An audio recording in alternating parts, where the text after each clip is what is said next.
What's up, you heathens and demons, you sinners and saints? I'm not really centered in the camera, but I'm not going to be on the camera for very long. How y'all doing today? Thank you, Robert Blair. Great show this morning on the damn show. I've missed 2 days this week due to the sickness, but I feeling somewhat decent today so far. Not so pale as I've been the last couple of days. What's up, chat? This is going to be a nice, easy stream for me. I'll be able to hang out with any of y'all that are hanging out in the side chat and talking about the debate. This is a debate that happened on Smokey Saint's channel about a week ago now, probably. I've talked about the debate a couple times, and now I'm putting it on the channel. And my ultimate goal is to get all of my debates on the channel in chronological order. And yeah, you can see that progression as I have went out through my time on YouTube. I think I did really well in this debate. Now, as always, you, the audience, get to determine who is the victor. Me and John have been joking behind the scenes and maybe even on camera a couple times that can't be really too proud of a victory here given the interlocutor.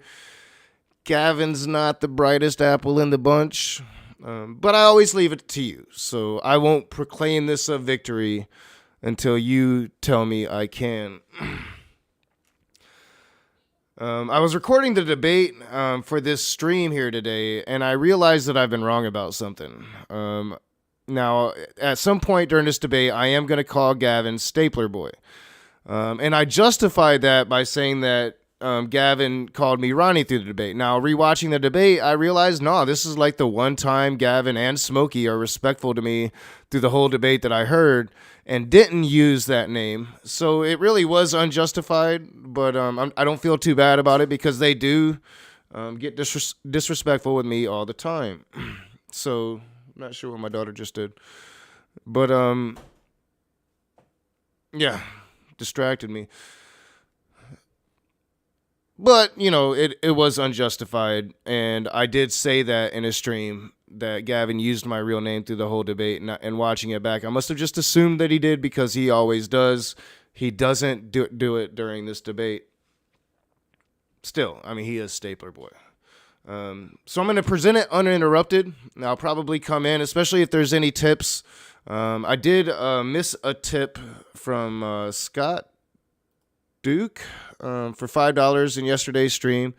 Thank you for wading through the toxic mouth sludge on our behalf. So thank you, Scott Duke, for that. So if there's any of those, or if there's any questions and I catch them, I should be hanging out with the chat, and I'll try to mark the questions down. I'll address them after the debate. And so feel free to ask questions, and I'll try to address them after the debate. The debate itself is an hour and 39 minutes long. So I'm going to present it uninterrupted, and I'll come back in at the end. Last thing, John Peterson and Gavin will be having a debate at the end of this month sometime. So be looking forward to that. We will post it, what channel it's going to be on, and when it's going to happen as soon as we know. So a round 2 of a debate with Gavin, this time with Horseface. That'll be fun and interesting, and I can't wait. So, guys, without further ado, my debate with Gavin Hurlliman.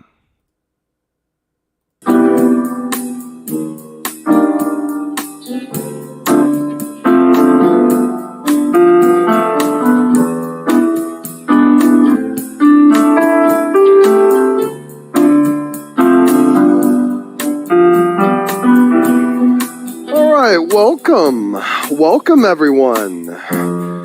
Good afternoon. Thank you so much for joining us. The time you have been anticipating has arrived. The infamous showdown between the raging atheist Nakasuchi and, of course, our very own Gavin Hurlliman on, of course, one of Gavin's favorite topics to debate, which is superior Christianity or atheism? Well, we're going to bring our guests in here to say hi and also introduce themselves. Welcome, gentlemen. How are you today? Real good, real good. Thanks for having me. Beautiful. Pleasure, Knock. Shalom. Absolutely. Shalom. Well, welcome. Glad you guys are here. Why don't you feel free to go and give yourselves a personal introduction. Go ahead and plug your channels and the like. I do need to add your channels in the description if I didn't. I don't recall if I did. But go ahead and plug your stuff. Let people know who you are, and then we'll get underway. Go ahead, Sure. I don't have a channel. All right. I'm the Raging Atheist. You can find me on The Rage on YouTube. I do edited content, not so much anymore, but still sometimes. And I do live streams, and I talk about religion, and I have conversations. Sometimes I'm hyperbolic, but for the conversations, I try to be serious. Beautiful. Okay. Well, thank you for that, Knock. Appreciate it. And Gavin, did you have anything you wanted to introduce yourself with? We're primitive down here in New Zealand. Apologies for the time delay. I ain't even got a channel, so I got nothing to plug. Okay. All right. Well, sounds good. Well, thank you for being here. I appreciate it. Well, and Knock, forgive me, but in the spirit of all the dad jokes you had thrown at me on Will's channel, I have to throw one at you. do you mind? Will you humor me? Please do. Please do. Okay. Beautiful. How many atheists does it take to screw in a light bulb? 150, so they can decide which way to turn it. Oh, that's good. That's good. It's almost as good as mine. My punchline was, well, they haven't figured it out yet because science has not weighed in with the consensus. That's good. I like it. it. Fair. Okay, so we got that out of the way.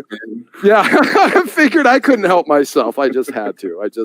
So beautiful. Well, of course, Knock has volunteered to go ahead and go first, and that was actually Gavin's preference as well. So he has gentlemanly accepted to take the first spot. It is basically so the audience knows our format. We're going to be doing 10-minute openings each, followed by 5-minute uninterrupted rebuttals on each side, then followed by 60 minutes of open conversation, and tend to be structured with each side leading the conversation with questions. This is also to help accommodate potential lags and delays with Gavin being on the other side of the universe. And then we finish up with 5-minute closings, and then we'll wrap it up. We won't have a question and answer period, but both of these gentlemen are having after shows after the debate ends. Knock is having an after show on his channel. You can go check it out and ask him questions, engage with him directly. And Gavin, I'll be hosting an after show for him on this channel. So you guys will be able to stick around and ask Gavin questions if you like. So just so that you guys know, that is under the works. And Knock, if you are ready, whenever you want to begin, I will begin the time. All right, thank you. So, superior, the definition we agreed to, me and Gavin, Gavin wanted this definition, is higher in rank, status, quality, or merit, better than other things of the same type. That is the definition of superior that Gavin provided, and I agreed to use in context of this debate. First, I will look at that definition to see if atheism itself can fit, and I think it can. I will set out to prove the first sentence of this definition with my arguments, but it is the second sentence I feel sets the stage if this can even be a debate about atheism versus Christianity. I think it can be because they are both beliefs and therefore of the same type. So lack of religion can be considered the same type by the definition, although atheism itself isn't a religion or a worldview. I believe atheism is superior to Christianity because simply having less false belief is always better or superior in my book.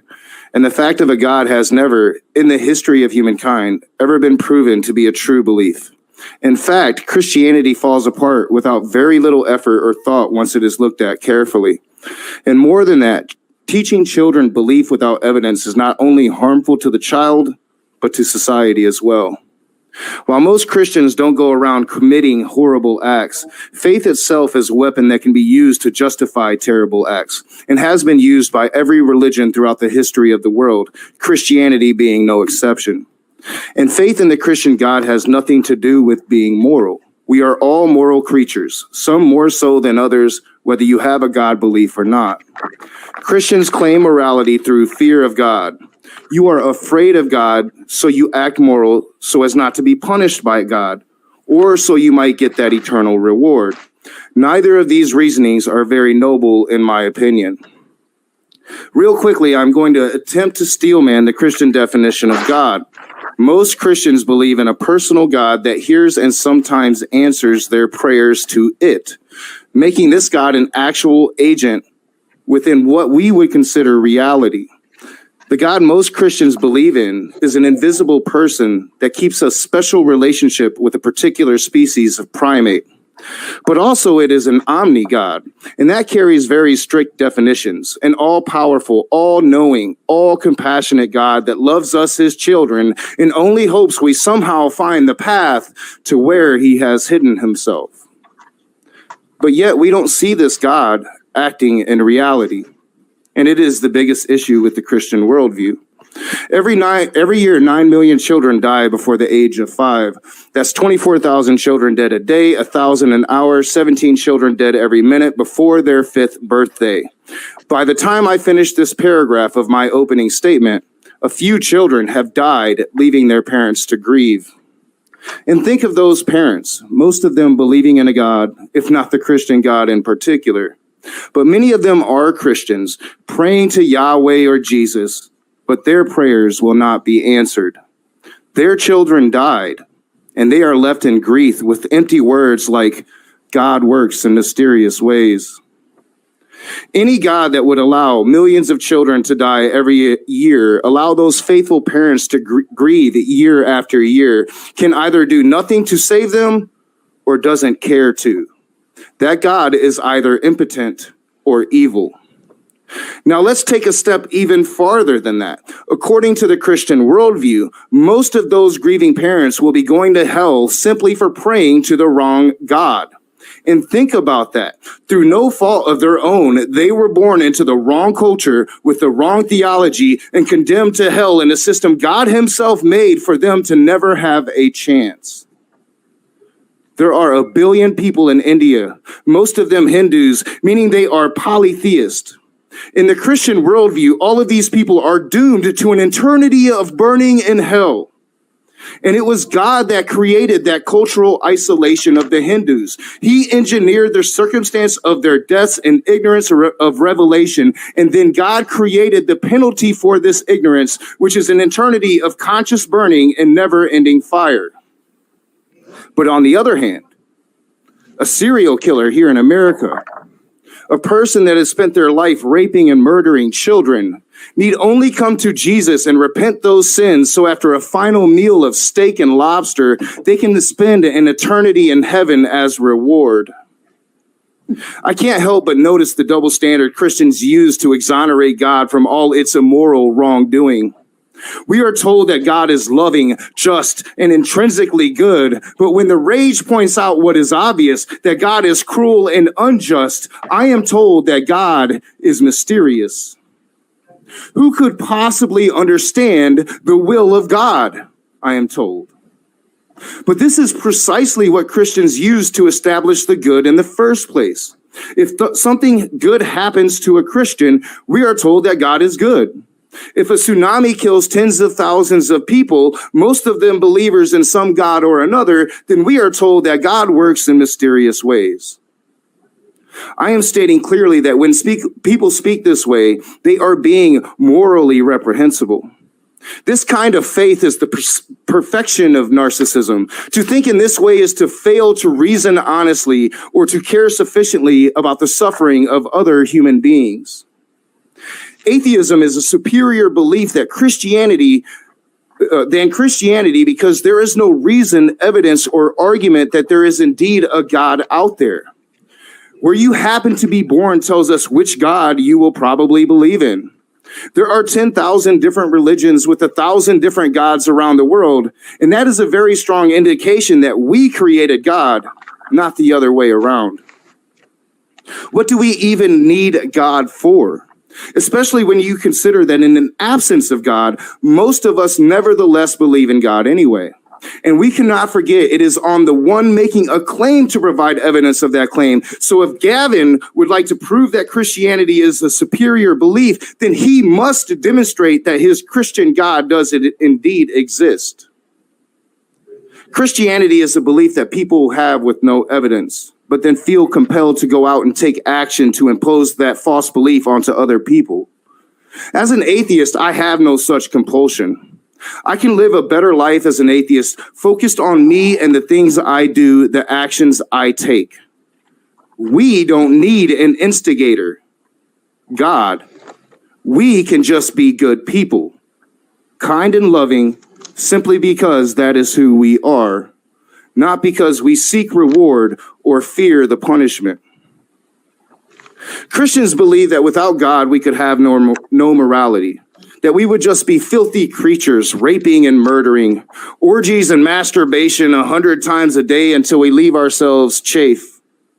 But in reality, we are evolved creatures, social animals with a whole lot of instincts for fairness, sharing, for nurturing our children, for making friendships. We do not need God for these things. We have them because the generations before us lived and learned and passed it along to us. And this is so important in the modern world where we are faced with so many ethical dilemmas moving forward. Issues like cloning, GM foods, sex selection, designer babies, implants in brains, and I could go on and on. These are issues that religion might be able to address broadly, but these holy books were written in a totally different world from the one we find ourselves in today. Furthermore, Christianity is immoral. As an atheist with a secular humanist worldview, I do not have to hate someone for being different than me, for loving different than me. Christianity condemns people for their nature. A man is born gay and Christian, and when he is old enough to understand what the gay part means, he is told that he can no longer be a part of the church, maybe not even a part of his own family. He is told that he lives in sin. And then they'll say nonsense like, hate the sin, not the sinner. But they don't believe that, and they do condemn the sinner. These people are not condemned for what they do, but for what they are. 1 minute warning. They grow up their whole lives being told that they are the child born in the image of God, only to be told that they are no longer that child in God's image, but a sodomite, a faggot, as we saw recently on this very channel. And they are told that they can't join the church and they can't go to heaven simply because they acted on their nature to love who they love. This is disgraceful and inhuman, and one of the many ways I find Christianity to be inferior to my worldview. I believe if we are being intellectually honest as we observe the world and the cosmos around us, we would all have a naturalist view of the world, one in which God plays no role. And if God, while remaining hidden, is playing no role, well, that is the same as not existing. With that, I yield my time. Beautiful.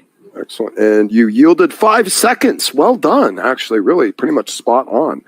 Well played there. Okay, excellent. Gavin, whenever you are ready, the mic is yours. Smokey, can I get a 5 minute and a 2 minute warning, please? 5 minute and 2 minute. Yes, sir. Not a problem. Yeah. Okay, I will start. So my opening is divided into 2 parts. One is the worldly part, one is the transcendent part, because the transcendent does exist according to science. All right, let's rip through the worldly data for why Christianity is superior to atheism. Number one, a 13-country study in Nature Human Behavior showed that atheists are perceived as potentially the most depraved and dangerous of all belief groups. Number two, Christians live longer than their atheist peers. Number three, the Christian divorce rate is 33%. The secular divorce rate is 50%. Big difference there. Number four, Christians suffer less depression than atheists. Number five, atheists are far more successful at suicide than Christians.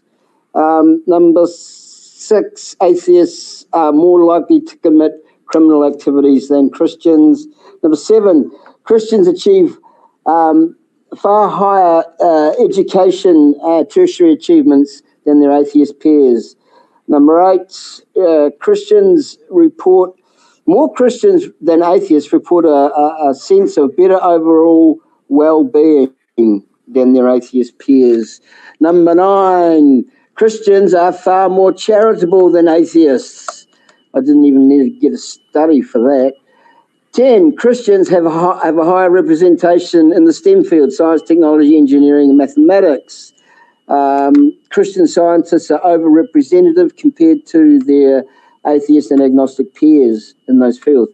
Christianity has provided education to Western civilization. Atheism has not. On the globe right now, there's not one university or one college that has been established by atheism for atheists, funded by atheists, and administered by atheists. That is damning. Christianity is increasing in size on a global basis, along with Islam. But Harvard University is showing data that says atheism is shrinking. And I mean atheists. Atheism is shrinking. Because Christianity is a religion, belief, worldview, or ideology of true love and peace, this is reflected in things like the Nobel Peace Prizes. Since 1901, 78.3% of all Nobel Peace Prizes have been awarded to Christians. 78.3% of Nobel Peace Prizes have been awarded to Christians. In stark contrast, only 10.5% of any Nobel Prize for anything has been awarded to a group collectively known as agnostic, atheist, or religious, no religious affiliation. The data shows, no, I'll skip that one for when Ronnie asked me the question about the number of Christians in jail. Data shows that Christian and religious hospitals are far superior in their quality of care than secular hospitals. Point. When I'm talking about Christianity, I'm talking about intrinsic Christianity. I missed that at the start. I should have said that. I'm talking about intrinsic Christianity, not extrinsic. So that's the worldly data. Here's the transcendent data. Why does science believe the transcendent exists? Is because the American Psychological Association lists transcendence as one of the 6 ultimate human virtues that a human being can aspire to. So here's the transcendent data points for Christianity, and I know that can't match this at all. So the one true God, Yahweh, is the God of wonders. The book of Psalms, for example, recounts the incomprehensible deeds that God has accomplished. Arguably, his most miraculous achievement is the act of redemption. Now, when we say that God is a God of wonders, what we mean is that he's a God who carries out miraculous works. God's actions declare his absolute control over events, people, powers, and reveal his presence among his people. Both the Old and New Testament showcase God's jaw-dropping actions. Now, in the Old Testament, there's 2 ancient Hebrew words that are translated as wonder in English. They are mopeth, M-O-P-H-E-T-H, or pala, P-A-L-A. Mopeth means a splendid, remarkable work or miracle. The term is often associated with the signs and wonders God performed through Moses during the Exodus from Egypt. You can check Deuteronomy 26, verse 8 for that. Pala means wondrous works or marvelous deeds, and frequently appears in the Psalms. 5-minute these warning. miraculous works by God are unique displays of divine power that go beyond human cognitive ability and power. That's important. God's works go beyond our human cognitive ability and power. Remember that. Additionally, the New Testament gives reasons why Yahweh is called the God of wonders, using the Greek words thaumasios and megalaios and teres. Excuse my lousy Greek. In Matthew 21:15, the miracles of Jesus are called wonderful things, thaumasios. In Acts 5:12, Luke speaks of many signs and wonders, megalaios, performed by the apostles. And in 2 Corinthians chapter 12, verse 12, chapter 12, verse 12. The marks of a true apostle include signs, wonders, and miracles, all under the label of teras, the Greek word teras. God's actions reveal his omnipotence. The plagues, each one directed at Egypt's false gods, revealed Yahweh's absolute power over all other gods. Check Exodus chapter 7, verse 5, and I'll read it because I love it. God said, when I raise my powerful hand and bring out the Israelites, the Egyptians will know that I am the Lord. Not only did the Egyptians encounter God's supreme power, but the Israelites also received assurance that their God was fully capable of defending them against the Egyptian enemies.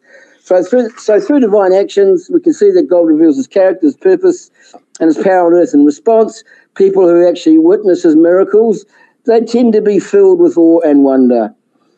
An example from the Old Testament, King Nebuchadnezzar witnessed the miraculous power of the Lord Most High. The miraculous deeds he experienced included a dream that was revealed to him and interpreted to him, 3 Hebrews that were delivered from a fiery furnace, and the loss and restoration of Nebuchadnezzar's sanity and his kingdom. Now, this shouldn't be overlooked. Nebuchadnezzar lost his sanity. If anyone's ever experienced mental unwellness, it's hell on earth. So Nebuchadnezzar lost his sanity, then it was restored to him by Yahweh. Nebuchadnezzar goes on to enthusiastically pronounce the wonders of God. God's actions reveal his love and protection. God led his people through the wilderness with the miraculous pillar of cloud by day and pillar of fire by night, Exodus chapter 13, and he fed them with manna, Exodus 16, and he provided water from a rock, Exodus 17.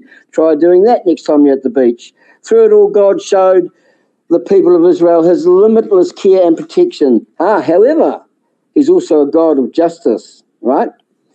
God does carry out acts of judgment. When Aaron's sons offered unauthorized fire before the Lord, God consumed them with the fire, Leviticus 10.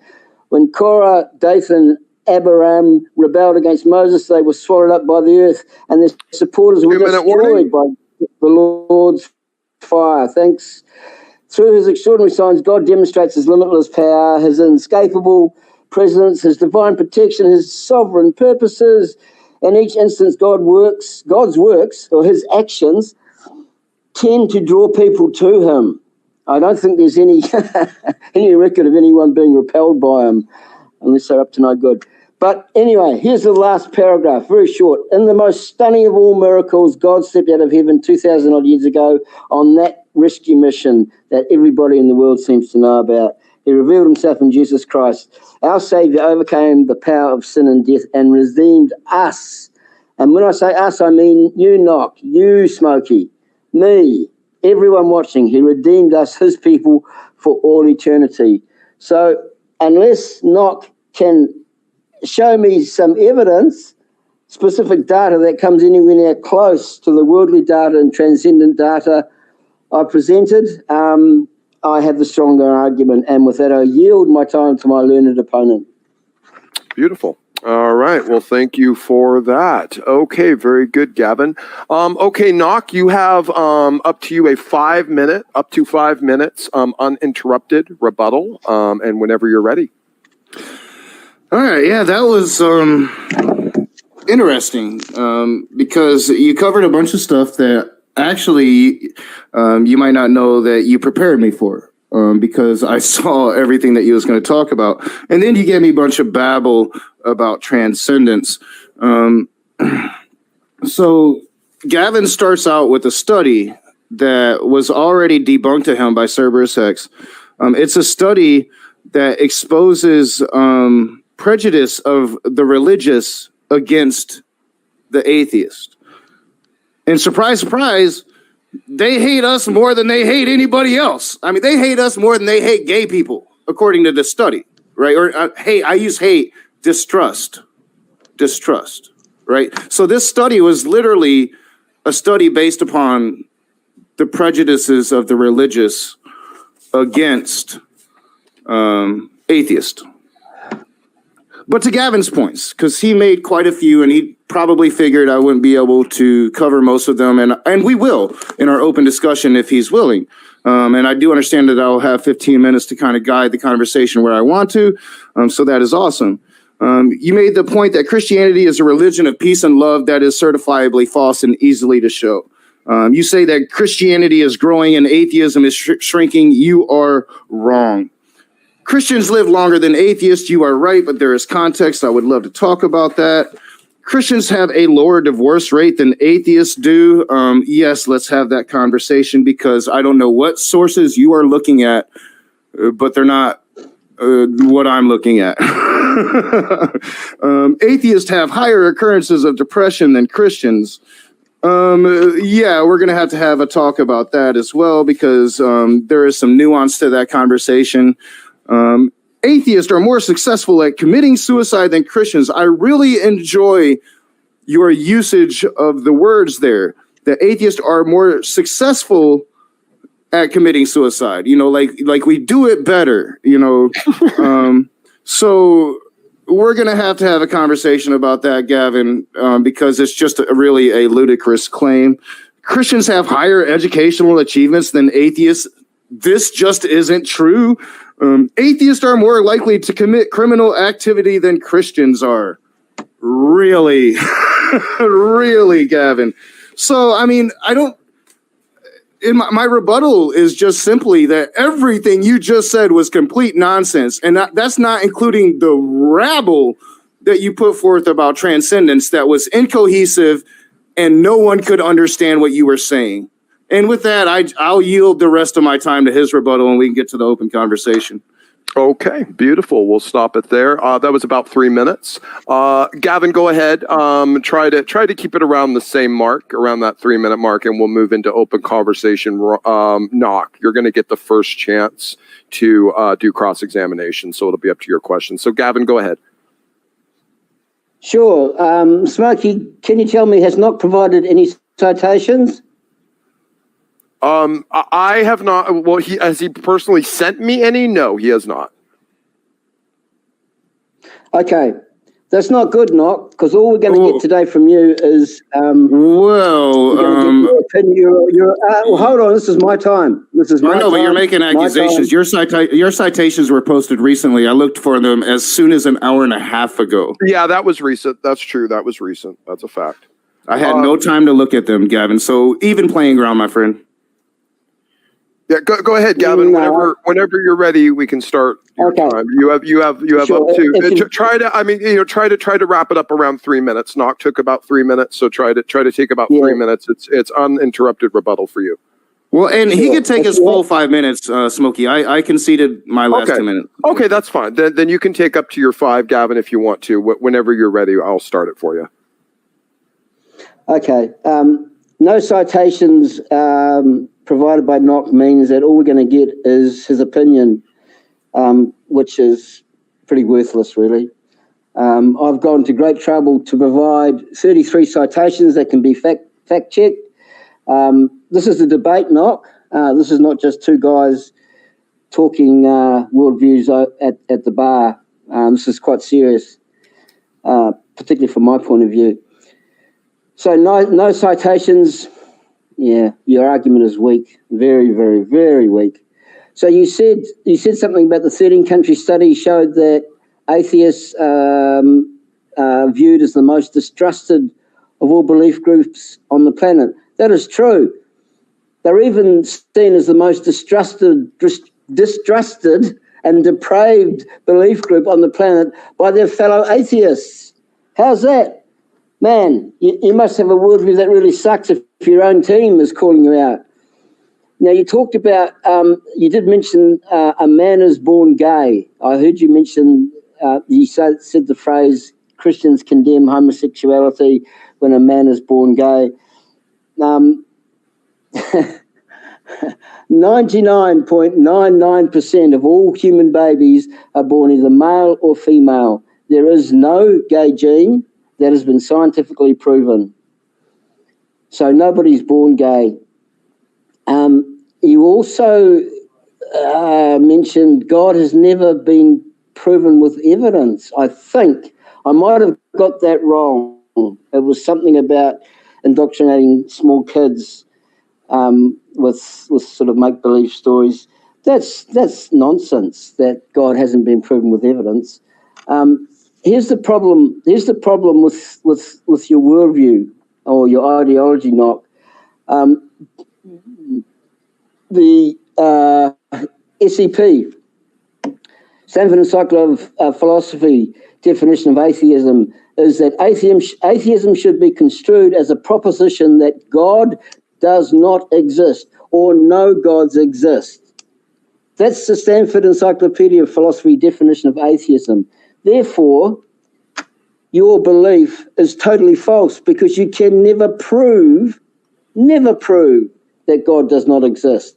So you're starting off from a false position from the get-go. Whereas God's existence can be proven by inductive reasoning, and we can discuss that later if you know what inductive reasoning means. What else did you say? Yeah, I heard from your opening 10 minutes just an attacks on Christianity. You've got to have an argument, supporting your position. You've got to have an argument supporting your position. If you're just attacking Christianity, that's not an argument. That's not a debate. Therefore, you lose. You also said without God, we can have no morality. Oh, no, you said you believe that Christians believe that without God, we can have no morality. Well, that's obvious. Look at the 20th century and the bloodshed and the human carnage that resulted from godless regimes that ruled from the early 1900s right up until, well, even today, North Korea's Kim Jong-un. So, anyway, Christianity is a religion, a worldview, an ideology of true love and peace. And with that, I will end my time. Beautiful. All right. Excellent. And about a minute under. Okay. All right. Excellent. Now we're going to move into the open conversation period. Knock, you get first opportunity to kind of lead the conversation with cross-examination. It is kind of loose too. I want to let you guys be able to kind of answer the questions and give your responses. Try to not talk over each other. Knock, whenever you're ready to go, you can start leading in with your questioning. All right. And please be patient with and wait for the question. So one of your claims is Christianity is growing while atheism is shrinking. And this just isn't true. The religiously unaffiliated, called nuns, is the fastest growing demographic in the world, with explosions all over Western civilization. The nuns are now the second largest religious group in North America and most of Europe. In the U.S., nuns now make up 25% of the population, overtaking Catholics, mainline Protestants, and non-Christians in very little time. Religion itself is gaining ground as well, but in third world countries, places like sub-Saharan Africa, that there is a saying out there, the secularizing West and the rapidly growing rest. So I'm just wondering, because I know you've provided citations. I did have like maybe 5 minutes to glance at them. A lot of articles, not too many studies. I've already looked at your major study, the one that you mentioned already. I've looked at that in detail. So my question would be, why are you wrong about that? Because do you have a citation that shows atheism is increasing? All of the data says that. What I'm saying is I don't know what the hell you're looking at, because all of the data says that. When I speak of nuns, we are speaking of religiously non-affiliated. That is the fastest growing demographic across the world. And here in America, as I said, that's 25% of the population now. That doubled in the space of 7 years. Now, nuns doesn't encompass atheism specifically. Atheism is a subgroup of that nuns. Atheism is roughly around 3% of the population, but we are steadily growing. So for you to say that atheism is not, you have inaccurate information. So I would like to know where your information is coming from. So you say all the studies say that, but you haven't provided one. Is that correct? Well, neither have you. You have some links that I haven't had a chance to look at, and most of them are articles, not studies.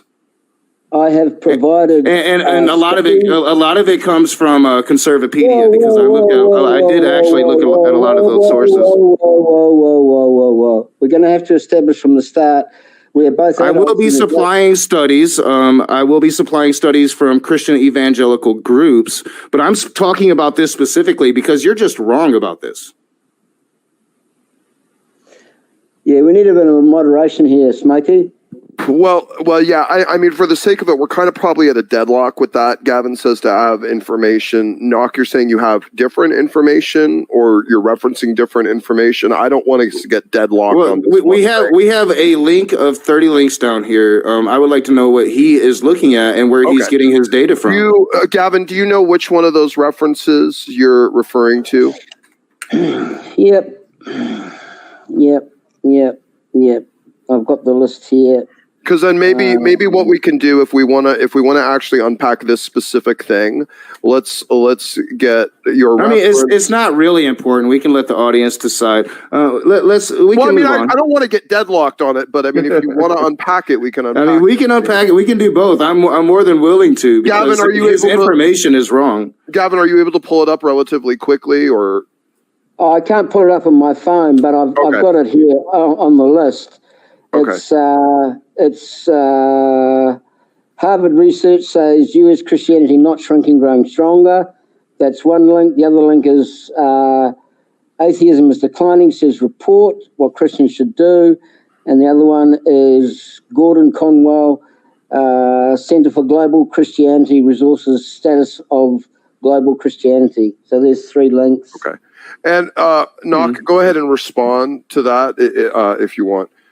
Well, I'll have to look at those links when I have time. But again, this is just information that's out there. But let's talk about this whole Christianity as a religion of peace and love thing. Christians have held diverse views towards violence and nonviolence throughout time. There have been 4 main views, though, those being non-resistance, Christian pacifism, just war, and holy war. Warfare and violence have been tools of Christianity used regularly throughout history, including the Crusades being the shiny example of holy war. Not to mention all the people burned for witchcraft, put to death for blasphemy laws. The Bible itself calls for gay people to be executed, disobedient children to be killed, unfaithful wives as well. So I'm just wondering, how the hell do you think that your religion is a religion of peace and love? Have you got any citations for those assertions? It's history, dude. The Crusades happened. Okay. They happened. So it's a holy war. There was war. There was bloodshed. There was murder. There was witch burning. This is history, Gavin. You need to be quiet. You need to be quiet and let me speak. We're not on the playground, Knock. I need citations for history, known history.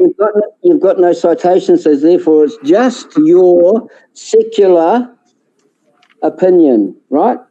I'll give you some data regarding, you made the claim about Christianity and warfare. Get hold of a copy of a book written by a couple of secular authors, Charles Phillips and Alan Axelrod. It's called the Encyclopedia of Wars. What the book does, it chronicles all the known 1,763 human conflicts in mankind's history. Of those human conflicts, 6.98% of those human conflicts are attributed to religious reasons. You can subtract 4% from that 6.98% because they were the Muslim wars. That leaves you with a grand total. Be quiet, son. Be quiet. Well, no, I mean, this is technically my time to lead the conversation, so please hurry up with your answer and stop filibustering my time. I need time to respond. Okay? Well, I mean, it's pretty much nonsense, but continue. Well, let's just let him finish. Let's just let him finish, Knock. Try to wrap it up, Gavin. Try to take it in about 60 seconds here. Try to get it out quick here. Oh, listen, 20 seconds. So you take away 4%, which is the Muslim wars. That leaves Christianity culpable for 2.98% of all human warfare. Cool. All right, go against history. So another claim that you made was Christians have a lower divorce rate than atheists do. Again, I'm not sure what you're looking at. I'm looking at the Barna Research Group, an evangelical Christian organization that does surveys and research to better understand what Christians believe and how they behave. Their most recent study in 2008 actually even things out here. So all adults, 33% have been divorced. Evangelical, 26%. Born again, 33%. Non-Christian faith, 38%. Protestant, 34%. Catholic, 28%. Agnostic and atheist, 30%. So actually lower than most Christian demographics in that paper, in that research. So, I mean, how do you explain your statement that atheists have a bigger divorce rate than Christians do? In 1999, the atheist rate was actually a lot lower than that from this very same evangelical Christian research group. The divorce rate was much, much lower. We're talking in the teens. So how about the fact that you're using a Barnum Research Group study that's dated 2008 that is so dated, it's so old. Well, yeah, that is actually the most recent information I was able to find today. Yes, it is the most recent information. Well, you can't be looking very hard. I've been researching all day. 1, 2, 3, 4. I've got 5 links, right? Harvard Men's Health, Marriage and Men's Health, City Journal, Why Marriage Good for You, Divorce and Remarriage, Christian Spectrum, The Case for Marriage by Linda Waite and Maggie Gallagher, and The Christian Divorce Rate. Sure. I'll look at all of those links. But again, you talked about those links, I don't know, 3 or 4 days ago when you did your debate prep on Praise's channel. And again, they were put in the description shortly before the debate, giving me no chance to look at your links, to look at them. I'll look at them. But it is flying in the face of the actual research that I was able to find. Your research is old, it's dated. Sure. Well, I guess we'll have to determine that. I guess we'll have to determine that. Let's not get dragged down on that then. Let's move on to the next topic. Knock, you got about 5 more minutes for your cross exam here in the first stretch. Cool. Let me get my bearings. Take your time. So,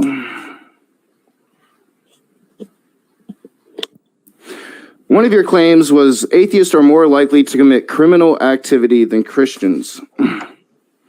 This is an assertion made by some Christians with no factual basis at all. I mean, propaganda meant to demonize atheists, a minority group in this country. Murder rates are lower in secular nations and higher in more religious nations. Of the 50 most safest cities in the world, nearly all are in relatively non-religious countries. Within America, the states with the highest murder rates tend to be the highly religious, such as Louisiana and Alabama, but the states with the lowest murder rates tend to be among the most non-religious, like Vermont and Oregon. These findings are not limited to murder rates, as rates of all violent crime tend to be higher in the more religious states. Atheists make up 0.2% of the prison population in the United States. And yes, that number is extremely low. Oh, wow. I am basing this on a 2009 article by Phil Zuckerman, where he does indeed cite 4 different studies. So Zuckerman also cites that the 1999 Barma study. Now, I gave you the more updated study, the 2008, which showed that the numbers evened out. He also cites a Canadian study that shows conservative women experience higher rates of domestic violence than non-affiliated women do. So again, it just seems, because you actually told me what you were going to be saying in this debate, I was able to actually look at the stuff. Your information doesn't seem to fly in the face of the truth, Gavin. So, because you knew what I was presenting, you didn't bother to bring any citations. That's a weak, very weak debating stance. You provided your citations shortly before this debate. Smokey Saint, moderation, please. Gavin, it is primarily his time, so you're going to have a little more of that leeway on your side. So I'm going to appeal to you, Smokey. Did Gavin provide any of those links in the email chain that we have had in our interactions talking about this debate? No, I will confirm that. No, it was just sent to me. Did he not have plenty of opportunity? Considering that he mentioned these links on Praise's channel a few days ago, did he not have plenty of opportunity to send me these links? Well, I can't speak to that. Right. I can. You were in the email chain. We've been emailing back and forth. We agreed on the definition of superior. I know. All I can affirm to is not what Gavin's mind was or what his intentions was, but just that I received an email today requesting me to put his references in the description. That's all I got. That's when all, I have a that's all chance, know. I will check your sources and you can check mine, Gavin. And I am providing the studies, I am providing the articles that I am using, just as you did in a link before, shortly before we started this debate. Please proceed with your answer because your information is wrong. Appeal to these studies, tell me your statistics, and tell me how I am wrong. You used the tired old argument, atheist argument, that most people in jail are Christians. Just over 2/3 of the American population, the US population, just over 2/3, a shade over 2/3, all identify themselves as Christians. So then probably there's going to be a lot of people in jail who identify as Christians, right?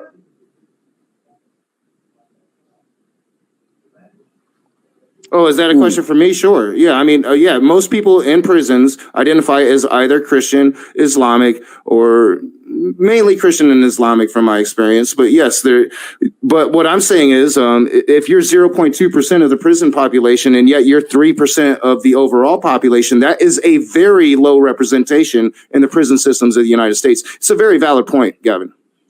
No, it's not a valid point. Like How I said, not? you didn't listen to a word I said.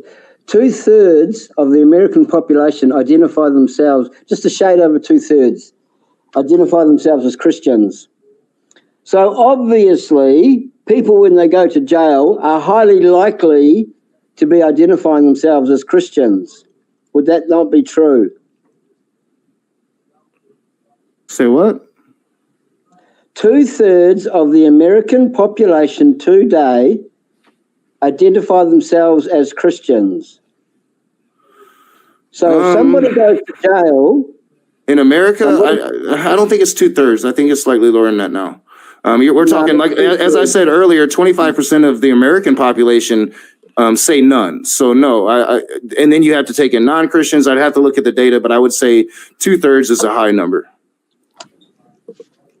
Actually, anybody in the chat could do it now. They could just look up religious populations in the USA, and you'll find out that Christians occupied just over 2/3 of the total population of the USA. It's easily Googled. Okay. All right. We're pretty much at that time. So let's transition. Gavin, you're kind of now leading the conversation for 15 minutes. So go right ahead and whenever you're ready. Yeah, what makes you think that... I'm sorry. I'm actually looking at the numbers right now, and it's about slightly over 50% is Christian in America. Pew Research Center. Go check it out. That's the data I've used. No, well, Okay, I'm looking at it. I'm looking at it right now. By the way, if either of you end up wanting to share your screens, you can. Just throwing that out there. Yeah, I can't, Smokey, because I'm on my phone. Oh, okay. So we primitive down here. We don't even have channels. Fair. Okay. Well, yeah. Go ahead, Gab. Unless you wanted to. Were you responding, Knock? I'm sorry. Oh no, he can continue. Okay. Go ahead, Gab.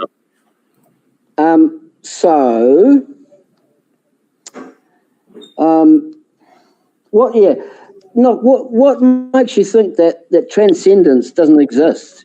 You made a statement. I didn't say that, honestly. But I didn't say that. Let me finish. Okay, go ahead. You said something about I went on an incoherent ramble about transcendence. What makes you think it's a ramble or it's not true? Well, it just didn't make any sense to me. I'm going to admit I don't really... That transcendence isn't something that I looked into preparing for this debate or something that I've looked into that I can remember in the past. I don't know if I believe in it because I've never really looked into it. I made a statement that it didn't make much sense to me what you said. So you don't understand transcendence? I've never really looked into it. It's not... I don't know. And you're definitely not part of this debate on whether or not Christianity is superior to atheism. Yeah, it is. It's a huge burger. Huge burger. Okay, if it is, why don't you give us a good definition of transcendence and then also how it functions to the superiority of Christianity, so that we can take that in that direction.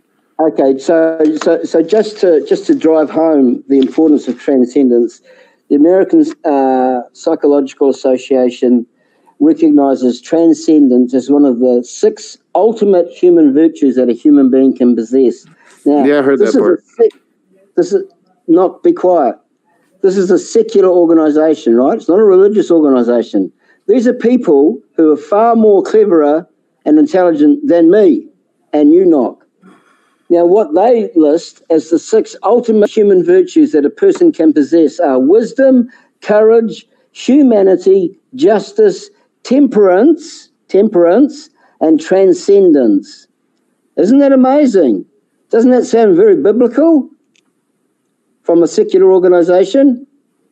Well, how do you test that? How do you determine this transcendence? How do you measure it? How do you measure your transcendence?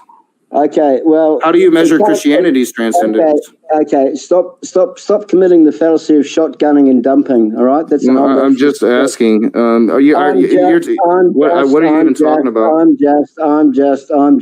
just. You're just trying to derail the conversation because you have no foundation. Probably not. Go ahead. Your position is a nothing burger, right? Maybe so. Maybe. It's a nothing burger. I'll tell you why it's a nothing burger. Because the Stanford Encyclopedia of Philosophy, you would pretty much respect that publication, wouldn't you, Knock? Say what? I'm sorry. I'm actually looking at transcendence. Because you make no sense. What are you saying? You would respect a publication like the Stanford Encyclopedia of Philosophy, yes? Sure. Why not? So the Stanford Encyclopedia of Philosophy defines atheism as the proposition that God does not exist or no gods exist, right? That's their definition.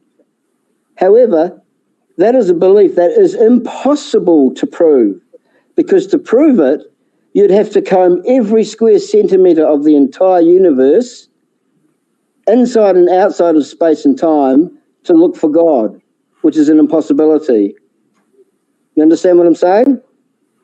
Not really, but I do understand what I'm reading. Transcendent is the act of rising above something to a superior state. If you were at a concert where the rock star jumped into the audience, the concert and audience may have achieved a state of transcendence. Transcendence comes from the Latin pretext trans, meaning beyond, and the word scandere, meaning to climb. When you achieve transcendence, you have gone beyond ordinary limitations. The word is often used to describe a spiritual or religious state or a condition of moving beyond physical needs and realities. One way to achieve transcendence spiritually might be to fast for a long time. If you have trouble letting go of material needs, then you will have a difficult time achieving transcendence. Is that what you're trying to say? Hold on. You're saying an awful lot of words when it's supposed to be my time. Well, I'm just reading. He's responding, Gavin. Let him have opportunity to respond. It says, but go ahead. Okay, so you're clueless about transcendence. Atheism is clueless about transcendence. Atheism is a clueless and a false ideology, because you can't prove it. You cannot prove it.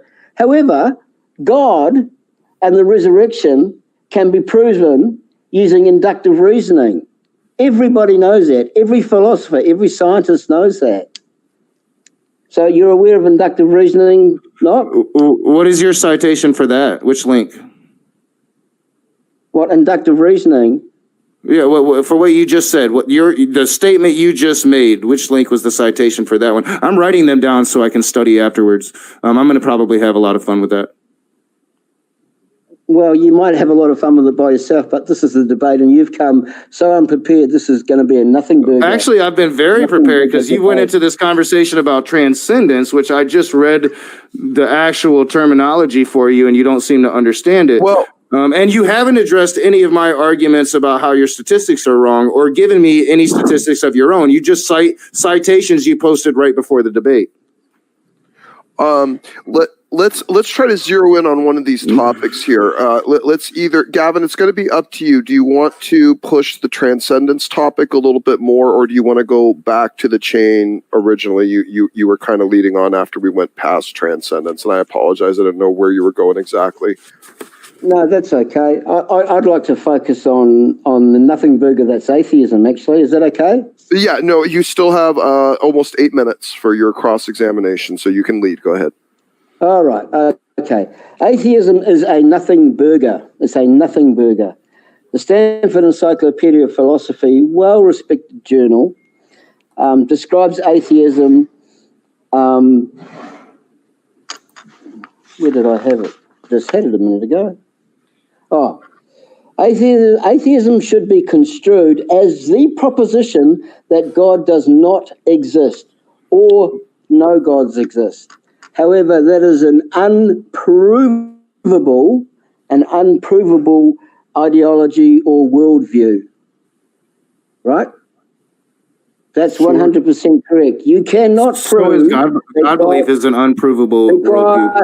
Be quiet. It's my turn. Well, I'm responding. You asked me a question, dude. Yeah, Gavin, at least let him finish responding before let's try to, at least for the sake of the lag in the conversation, let's at least let him finish to respond. Let's operate with a little bit more charity just for the sake of it. Go ahead. Sure. Yeah, sure.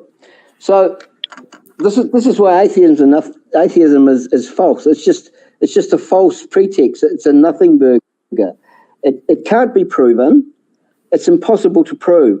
So it's a false ideology. Everything about it is false. However, Christianity is superior to atheism because it can be proven. It can be shown to exist. God, through inductive reasoning, which is inferences from particular cases to the general case, can be proven and has been proven. So I really think this is a nothing burger discussion, because here I have provided 33 citations. Knock, you've come to a debate with secular opinions, which count for nothing. I've actually came with statistics, but do I get to respond now? I mean, you talked for a while. Yeah, no, go ahead, Knock. Yeah, go ahead. All right, so I am. There's a scale to atheism, right? I think Dawkins has the best scale. I am an agnostic atheist. I don't make a claim that a God doesn't exist. I make a claim that human contrived gods can be disproven, and very easily so. The Christian God, for instance, has been disproven several times. If you take the global flood literally, or even a area flood, geology disproved that a flood could shape the topography of the earth over 150 years ago. We can look at history and see the migration of humanity and know that it doesn't line up with what the Bible says. But I'm not a person that makes a claim that a God doesn't exist. I think that is an unprovable claim, as you say. Again, I'm an agnostic atheist. There are harder atheists than I.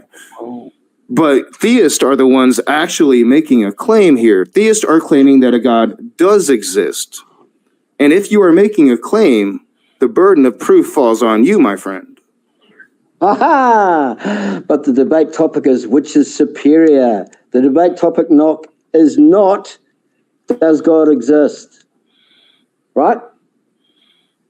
No, you took it to the one making claims. I didn't. No. I'm talking about the debate topic. The debate topic. Sure. I agree. We are off topic, but you brought us off topic. I just responded. I will. Well, let's focus on the fact. I do think, Gavin, you did work into a statement that certainly that there is provability to the existence of God, and I do think Knock was answering that, to be fair. So, but let's not make the debate about that. Again, this is not the debate. Let's get back on our central point here. And so, sure. Gavin, you still have another 3.5 minutes or so. Yeah, sure. Knock, you quoted Richard Dawkins. Did you know that he said in November 2019, without God, this is quoting Richard Dawkins, without God and religion, the world would decay into moral chaos. Were you aware of that? I didn't quote Richard Dawkins. I spoke of the Dawkins scale. But maybe I've heard Dawkins say things. Maybe I heard it. Can someone in the chat find that quote for me? Just Google. Well, just explain to me what the relevance and your point here, please. Well, Richard Dawkins is made his money off atheism, right? However, Richard Dawkins is quoted in November 2019 saying, without God and religion, the world would decay into moral chaos. Isn't that surprising from an atheist? Someone in the chat can find that quote. Well, I mean, Richard Dawkins says a lot of stuff. What about it? So, I mean, what's the point? What's the relevance to whether Christianity is superior to atheism? You don't think an atheist saying, without God and religion, this is a notable atheist, right? This is somebody that's known. It's one atheist. Yeah, it's one notable atheist who's written books about atheism. I mean, yeah, he's a dude that's written books. Be quiet, don't interrupt me. And he's done a lot of speaking engagements championing. Be quiet, Knock. I'm speaking. Sure. He's been he's done the speaking circuit, ad nauseum, decrying religion and championing atheism. However, November 2019, he's quoted as saying, without God and religion, the world would decay into moral chaos. What do you have to say about that? When did I ever claim that Dawkins was some champion of mine? Answer my question. Well, I am. I have no. I'm not gonna. I have no statement on the particular statement of a particular atheist. We're talking about atheism and whether or not Christianity is superior to it. I've laid out a fairly decent case against Christianity, but you haven't really laid out a case for me against atheism. You came with a bunch of nonsense that all of my data, as I was researching today, proved to be false. All right, Gavin, you have about 1 minute left for your cross-exam. It's going to go back over to Knock. Yeah. Okay, sure, I'll finish. I've given you a bunch of worldly data. I've given you a bunch of transcendent data, all of which shows atheism to be inferior by miles compared to Christianity. Okay. Are you ready to yield? Okay, beautiful. Well, right. I'm just wondering if the argument from authority is over with or not. I'm just kind of wondering that. Okay, all right. Knock, it is on to you for your cross-examination, so you have 15 minutes on your side. Man, I really just don't know. Like, I see the team sports being played in the side chat. It's kind of funny to me. It's awesome, isn't it, bro? Look at this view count, man. 65. We're doing well. We're doing well. So, Gavin, Look. I have a hard time understanding your thinking and why you're going the places that you're going. I laid out a fairly good case in my opening statement against Christianity, and it's called the argument from evil. I laid out a couple arguments of absence. You claimed that I haven't made any arguments this entire debate, and yet I made several that you really haven't addressed. So let's talk about your Christian God, because for your Christian worldview to be superior to my worldview, which isn't even atheism, because atheism isn't a worldview, I hold to secular humanism, and the more I research naturalism, the more I fall in those lines myself. Hold on, so are you changing? How do you answer? No, I clearly said in my opening statement.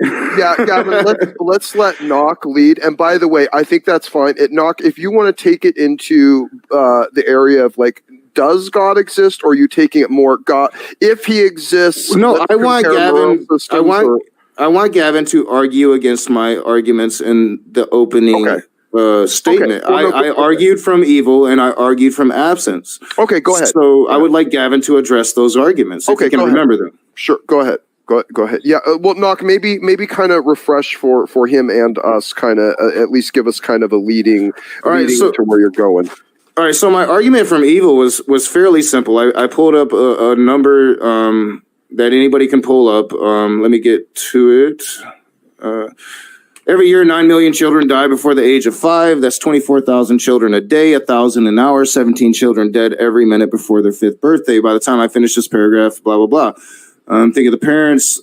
So when you're talking about an argument of evil, and you yourself, Gavin, mentioned an all-powerful, all-knowing, omni-God, how do you defend against a God having the ability or the design to be able to not have 9 million children dying every year before the age of 5? Prayers that aren't answered. How do you argue against this argument of evil? So just to be really clear, are you saying 9 million children a year die? Yeah, before the age of 5 across the world. Okay. Does that include abortions? Probably not. I'm talking about living children dying before the age of 5. Wow, isn't that selective, eh? Well, So I did not mention. million- I didn't mention anything about abortions. No reason to make this debate an abortion debate, Gavin. Well, the debate's not about abortion. I asked you, though, if your figure of 9 million included abortion. I answered. Let's move on. It doesn't. So I answered. you're saying that 9 million children every year die, correct? Before the age of why? 5. Before the age of 5. Why doesn't an all-powerful God answer the prayers of his parents? Many of those being Christian parents begging for their children to live. Yeah. Let me answer. Is there any principle, rule, or law or logic that says anybody that's born has to live for a specific amount of time? Can you show me that rule, principle, or law? Nope. But I think we would all agree that children living a full, long life, having a chance to live a life, is better and more preferable than children dying by the age of 5 years old. This is also an argument of absence. You claimed I had no arguments, Gavin, so I'm giving you my arguments now. This is also an argument of absence, because if God is absent, what good is it? If God's absent, who's saying God's absent? I'm not claiming that. Have made arguments of absence, Gavin. Those have been my arguments. I am making that argument right now. Well, then you're arguing against secular organizations like the American Psychological Association. Are you not? What? How are you going to argue against? How are you going to argue against the evil that God ignores? No, listen to me. You are arguing the non-existence of God, right? Of which transcendence is a part. However, no, I'm arguing against the omni aspects of the God that you laid out in your own words here, Gavin, tonight. I'm arguing against those aspects of your God. Right. The omni aspects, of which transcendence is a large part, a huge part. Right?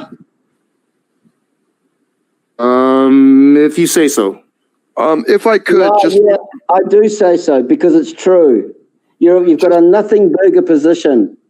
Just to zero it in, just because I think maybe Knock was asking a question. I'm not sure if it was fully addressed. Knock, and forgive me if I'm misrepresenting, but I think what you were really kind of drawing to is you're trying to say, why does the concept of divine hiddenness exist? Is this kind of where God kind of separates himself from reality? Is that kind of where you were going? Sure. I mean, I guess that would probably put it into pretty good Christian terms. Divine hiddenness. But it's more of an existential challenge. It's a philosophical existential challenge than anything, right? Just so I'm clear here. Well, yeah. I'm just saying that Gavin specifically said that I haven't used arguments this entire debate. Although I have, and I've used statistics and research and actual Christian research as well, but. I'm laying out the arguments that I laid out in my opening statement here, and I made several of them. And one of them would be arguments of absence. I guess divine hiddenness would be probably a word Gavin would understand better. And the argument of evil, which is a well-known argument, and Gavin should be prepared for. I think you'd agree with that. And they are connected, the divine hiddenness and the argument of evil. I just wanted to make sure that Gavin was clear. That's kind of where you were coming from. Gavin, maybe if you kind of want to respond to that a little more directly, and then Knock can move the conversation forward. Okay, so can I respond to the divine hiddenness argument and the problem of evil argument? That's the idea. Yes, exactly. So, because that seems to be his challenge epistemologically to your worldview. So, why don't you go and respond to that? Gotcha. Look, these are two tired old atheist arguments that have been debunked for centuries. The divine hiddenness argument is ridiculous. God exists outside of space and time. So how do you expect to see him? How do you expect to empirically measure him? Knock. Well, I mean, I think before the advent of modern technology, we always expected that we could go up there and just see it, and that's been proven wrong. Another way that science has just eventually disproven all of these old dogmas and superstitions. I'm talking about modern day technology today. How do you? I don't expect it. I think that your burden is to somehow prove that exists because you're making a claim that is basically unprovable. Using inductive reasoning, the existence of God is highly provable. Why do you? Well, then please, again, that's like the whole argument. Prove your God exists so I can believe, Gavin. No, listen to me. Listen to me. The majority of elite scientists at research facilities, research institutions, are Christians.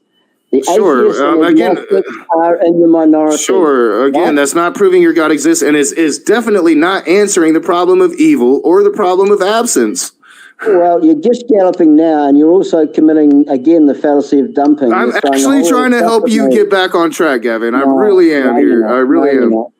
No, if we could, we are starting to wander into the existence of God type of debate and argument. Let's try to get back on track. Knock, it is still your time. You still have another 6 minutes. No, this is so much fun. So if you want to kind of, but let's try to steer off of the the debate of does God exist. That's definitely a different debate, which we can come back and do again if you guys. I agree.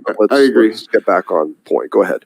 I agree. So, the argument is, and I put it out in my opening statement that, and I just told you that I'm an agnostic atheist, and wow, some of the people in chat just hate it when I say that.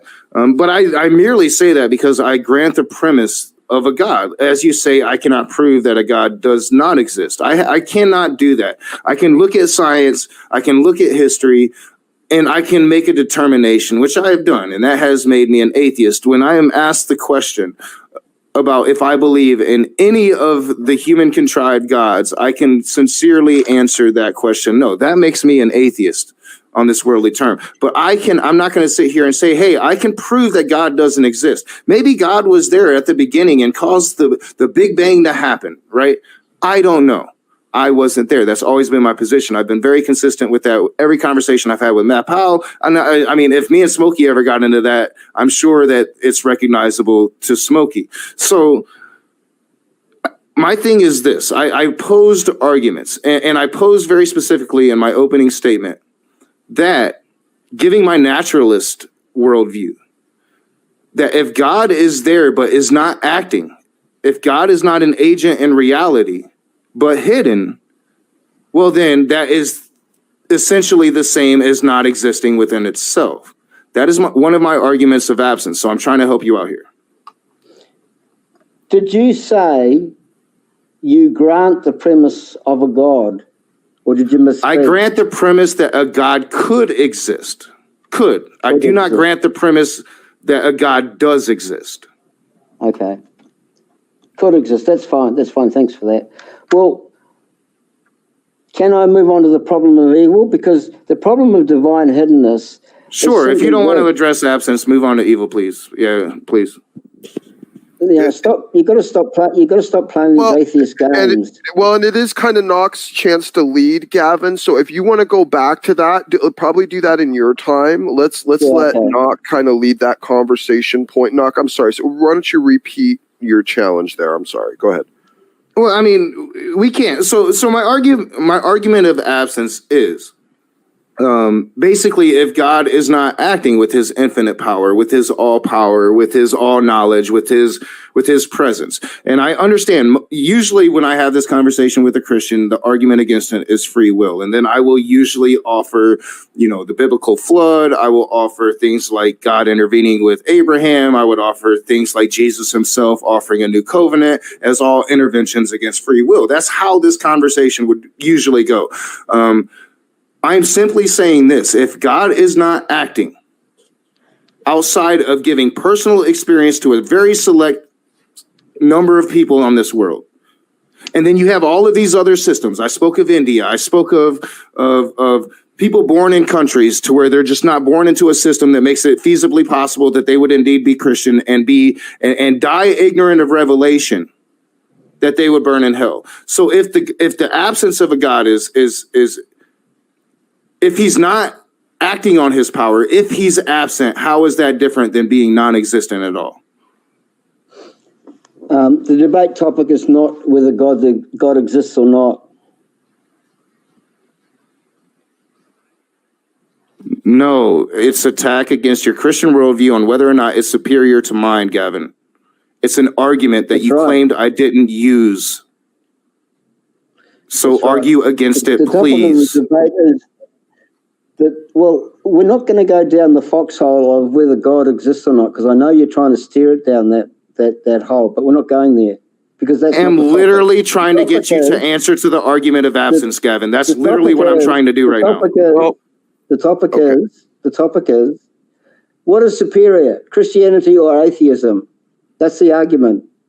Well, if I may, guys, Gavin, you're about to go back into divine hiddenness anyway. At least that's what you were about to unpack before Knock kind of came into it. So then, Knock, if you want, let's just go into that then, since I think you guys seem to both kind of want to unpack that again. So let's go into that.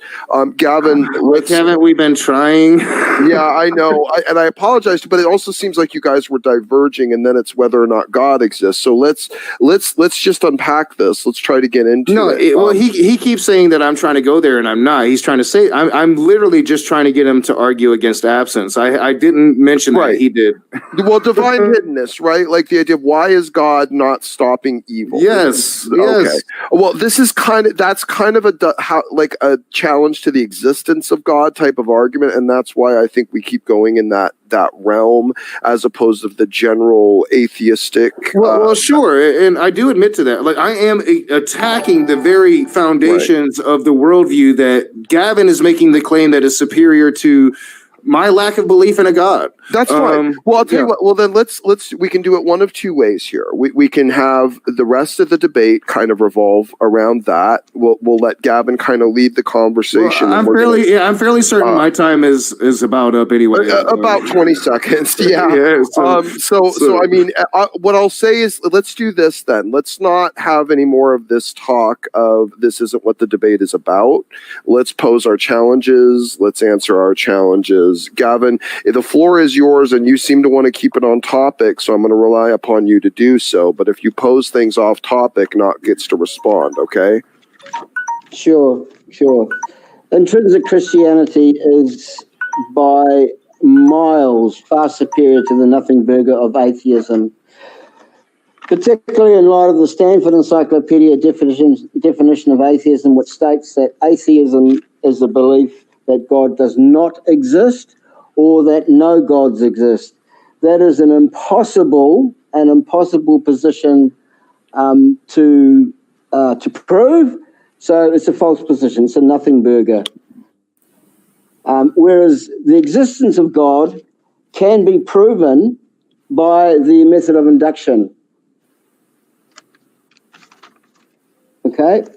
So do I get to respond real quick? I'm sorry. I didn't mean to interrupt. Well, let's let Gavin. Gavin, try to wrap it up real quick. Maybe. Well, I was just going to ask if I'm debating Steve McRae. No, clearly not. Gavin. So maybe you could try to give a argument of the induction, so that we could bring it into the fold then, because we're just going to go down this road apparently about the existence of God. So why don't you go ahead and give something inductively for us to argue towards? I prefer not to, Smokey. I'd rather focus on the superiority of either. Okay. Then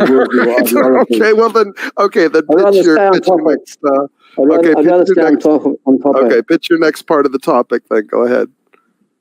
Okay, so I divided my opening up into two halves. One was transcendent, and one was the worldly topics. Like divorce rate, suicide, crime,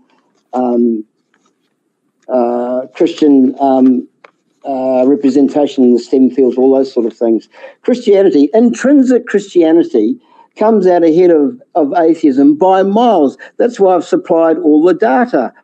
I've come to this debate loaded with evidence to support my statements.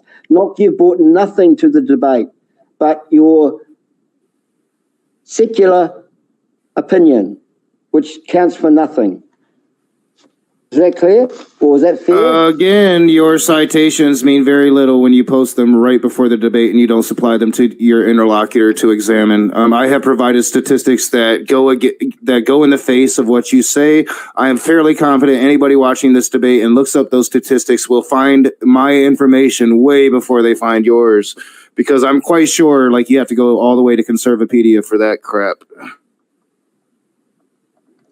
Okay. Here's something that everybody seems to know. Christianity, and this is where Christianity shines in comparison to atheism. Christianity played a leading role in the abolition of slavery in 1833 in England. Christianity as a faith elevated the status of women by opposing human sacrifice, infanticide, polygamy, divorce, incest, rape, birth control, abortion, adultery, and prostitution. Can atheism make the same claim? Knock. I am totally sorry. My daughter took my attention away, and I totally missed everything Gavin just said. I'm sorry.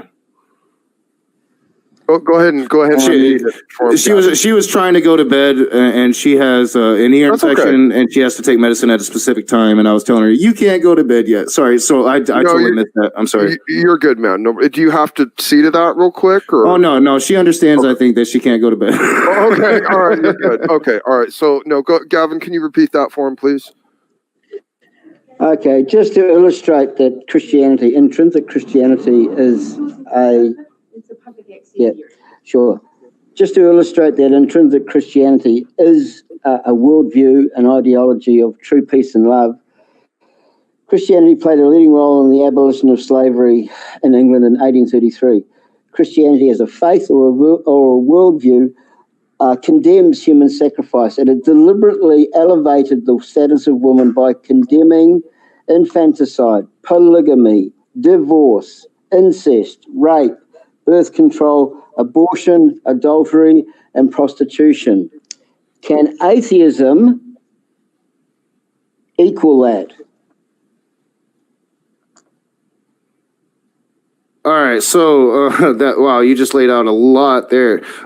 So you said that it overturned institutions of slavery in Europe. I would need to see citation on that. I do know that Christians made.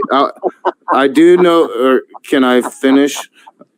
I do know that Christians outlawed making other Christian slaves in Europe. You might be able to find pockets where certain countries outlawed slavery, but I don't think you can find where Europe outlawed slavery itself.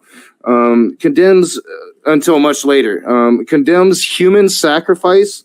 Like literally, Christianity itself is a religion of human sacrifice. Let's not forget that this is citation. I'm about to give you citations, so let me do so. Let's not forget the story of Jesus Christ. A human sacrificed so the world will not sin. This is not a religion that denounces human sacrifice. This is a religion that holds up a human sacrifice and offers it as an ethical conclusion to a problem. So because of Christ's death on the cross, you're positing that Christianity is a religion or a worldview of human sacrifice. It's literally a worldview based upon a human sacrifice. Yes, literally. No. Listen carefully to my words. Are you saying that Christianity advocates, because of the death of Christ on the cross, that Christianity advocates... I did not say that, no. I said that it's based upon a human sacrifice. You've got to be quiet and let me finish. I answered you, sir. Gavin, let him finish answering at least for that. Go ahead. I did not say that. I did not say that Christianity promotes human sacrifice. I said it is a religion that upholds a human sacrifice as an ethical solution to a problem. There is no falsity in that statement. That is true. Do you understand the crucifixion and the resurrection? I understand that you believe it's true, yes. I don't think you understand it. Anyway, as I said, Christianity was at the cutting edge of the abolition of slavery, starting in England in 1833. Christianity elevated the status of women by condemning infanticide, rape, polygamy, divorce, incest, birth control, abortion, adultery, and prostitution. Can you say to me anywhere in history where atheism has done something similar? Well, for one, new atheism is rather new. We don't have the institutions. Religion, especially Christianity, has had an iron fist hold on Western civilization. So, of course, we don't have institutions, blah, blah, blah, blah, blah. Your claim that Christianity upheld women's for some reason, no. It doesn't. There's a male patriarchy within Christianity. It's very easily explored within Scripture. So I don't even know what the hell you're talking about. It's just a bunch of more word salad that really means nothing in context to the debate that we're talking about. You're just throwing out a bunch of stuff and saying it's true and we should believe it because, you know, Stapler Boy says so. Okay, you can stop with the ad hominems, right? Well, I'm sorry. Gavin said so. I slipped there. No, you're not sorry. You're not sorry. All right, let's get back on point. Okay, where I come from, you've just committed the Dillahunty Dodge. I will repeat it for you. Christianity was at the cutting edge of the abolition of slavery in 1833. This is historical fact.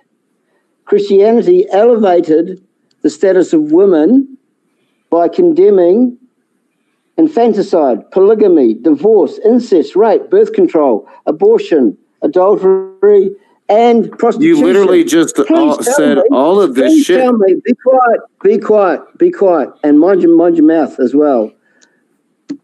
Can you tell me, has atheism done anything close to that kind of thing for humanity? Please tell me, because I'd love to know. Sure. Atheists fight for women's rights every day, Gavin.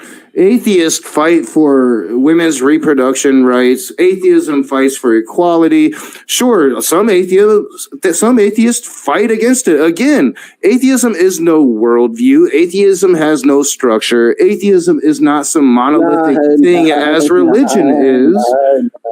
I mean, your point is mute and there's no merit. Gavin, let him finish. You have to let him finish. Okay, Gavin, go ahead and respond. Okay, your position, your argument is a nothing burger, absolute nothing burger. Do you think if you say that enough, Donald Trump might like you? No, I'm just going with what the Stanford Encyclopedia. Will you give me the Stanford? Can I get the Stanford Encyclopedia's definition of nothing burger? We have about 5 minutes left. We have about 5 minutes left, Gavin. It is still your conversation to lead. Let's not debate the definition of nothing burger, please. Yeah, I don't know what else to say. I think I've shown that intrinsic Christianity is far superior to atheism. Firstly by the fact that I've come to this debate with citations. Knockers come with nothing but secular opinion. Again, you can't keep appealing to this, dude. Nothing. Oh my gosh, you can't keep appealing to that. I can appeal to the evidence. Are you with me? I can appeal to the evidence. Yeah, evidence you provided right before the debate started, Gavin, that nobody has had a chance to look at. Like 30 freaking links, yo. No.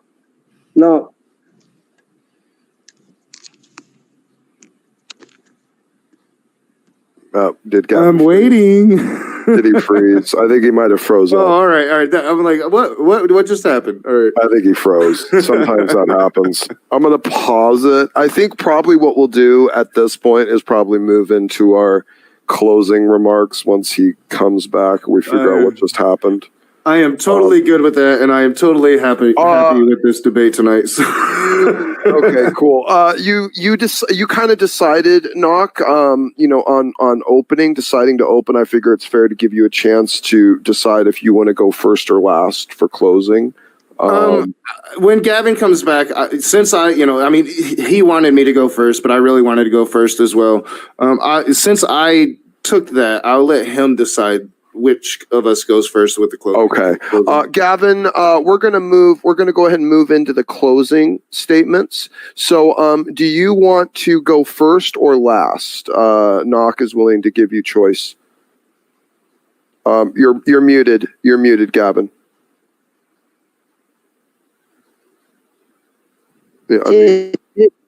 Yeah. Okay. You're back. Yes. Okay. Yeah, we can hear you. Okay. Go last. Okay. All right. Knock. Go ahead. 5 minutes. Hold on. Let me set the clock. Give me a sec here. 5 minutes uninterrupted. Knock whenever you're ready. All right. I don't think that I'm going to need 5 minutes. I want to thank Gavin and Smokey for allowing me to come here and do what I just did.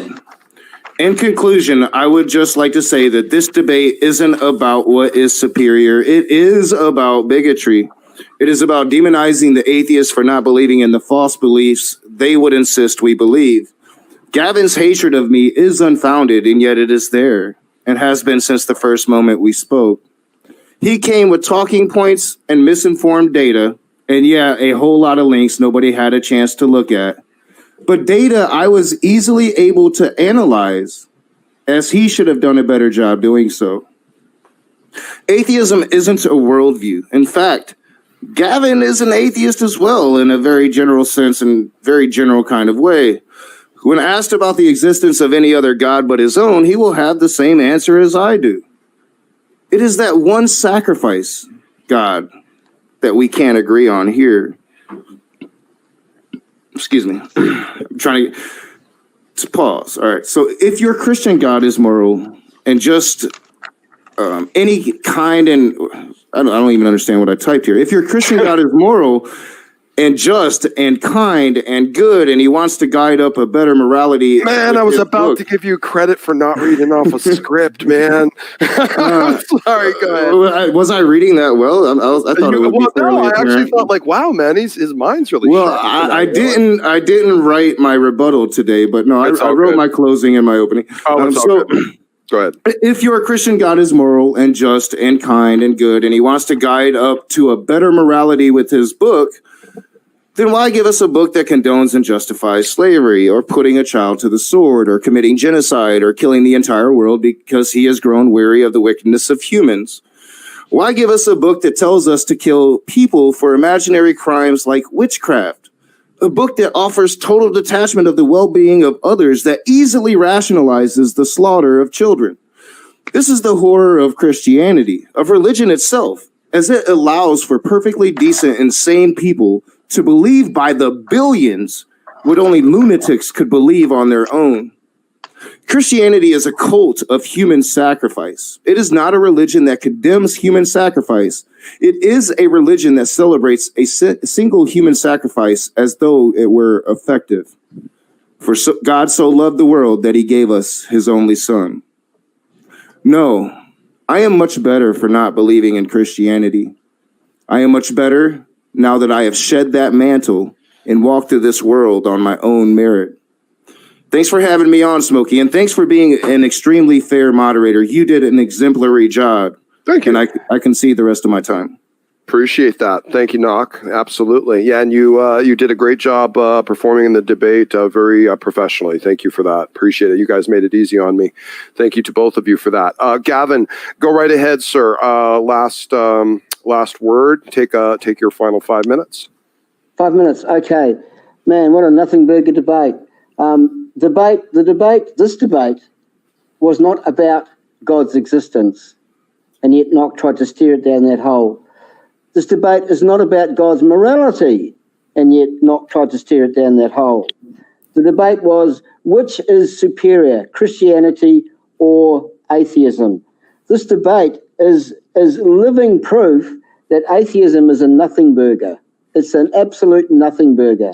It can't even come close to the achievements of Christianity throughout the ages. Western civilization has been founded on Christianity. That is an historical fact. To give you an example of what society would be like without God, let's just look to the 20th century. We've got Stalin's Soviet Russia, Hitler's Nazi Germany, Mao Zedong's China, Pol Pot's Cambodia, Mobutu Seko's Zaire, Idi Amin's Uganda. The 1994 Rwandan genocides were only 26 years ago, when more than 100,000 men, women and children were hacked to death with machetes.